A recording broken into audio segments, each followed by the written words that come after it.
আসসালামু আলাইকুম সবাইকে, কি অবস্থা সবার? তো আজকে আমি চলে আসলাম আমার শপিং ডে 2 ভ্লগ শেয়ার করার জন্য। তো আমি শপিং করার জন্য আমার স্কুল ফ্রেন্ডকে নিয়ে বের হয়ে পড়লাম।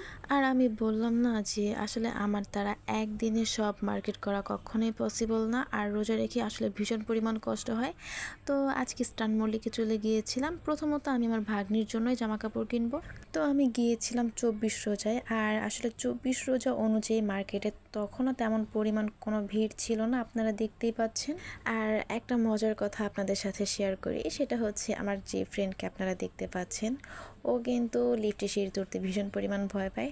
তো এটা নিয়ে আমি ওর সাথে অনেক মজা করছিলাম যে এত স্মার্ট একটা মেয়ে কিনা লিফটের সিঁড়িতে উঠতে পারে না। তো এটা বলে আসলে ওর সাথে মজা করছিলাম। প্রথমত আমরা জাস্ট ঘুরে ঘুরে দেখছিলাম যে আসলে কোন দোকানে কেমন কালেকশন উঠিয়েছে।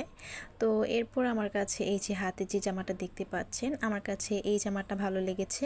আর আপনাদের কাছে কেমন লেগেছে এই জামাটা অবশ্যই কিন্তু কমেন্ট করে জানাবেন। আর প্রাইসও কিন্তু একদমই রিজনেবল। আমি ভেবেছিলাম অনেক বেশি দাম হবে, বাট আসলে আমার ধারণা পুরোটাই ভুল হয়েছে এখানে যাওয়ার পর।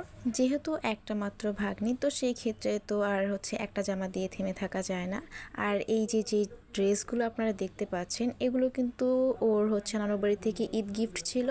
তো আমার হাতে যে জামাটা দেখতে পাচ্ছেন, এটা ছিল একটা স্কার্ট। ভেবেছি একটা ফ্রক নিয়েছি, তো আরেকটা অন্য ড্রেস নিয়ে নিই। তো আমার কাছে এই স্কার্টটা অনেক পছন্দ হয়েছে। আরও অনেক অনেক কালেকশন ছিল, আমার ওগুলো অনেক পছন্দ হয়েছে। তো আসলে সব কিছু তো আর নেওয়া যায় না, আরও অনেক কিছু কিনতে হবে।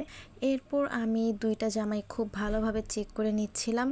জামা কিনে শেষ করে এরপর আমরা চলে গিয়েছিলাম 3 পিস দেখার জন্য, আমার ফ্রেন্ড কিনবে।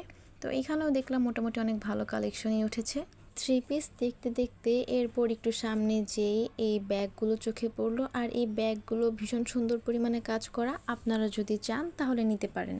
এরপর সোজা চলে গিয়েছিলাম নিউ মার্কেটে জুতা কেনার জন্য। তবে সেদিন আর আমাদের আসলে জুতা কেনা হয়নি আর ওর জন্য, কারণ জামা কাপড়ের দোকানে ঘুরতে ঘুরতে আর একদমই কোনো কিছু কিনতে ইচ্ছে করছিল না। তো এটাই ছিল আমার ডে শপিং 2 এর ব্লগ। আজকে এই পর্যন্ত। ভালো থাকবেন সবাই, আল্লাহ হাফেজ। এবং যদি আমার ভিডিও আপনাদের ভালো লেগে থাকে তাহলে অবশ্যই একটা ফলো দিয়ে দিবেন এবং কমেন্ট করবেন।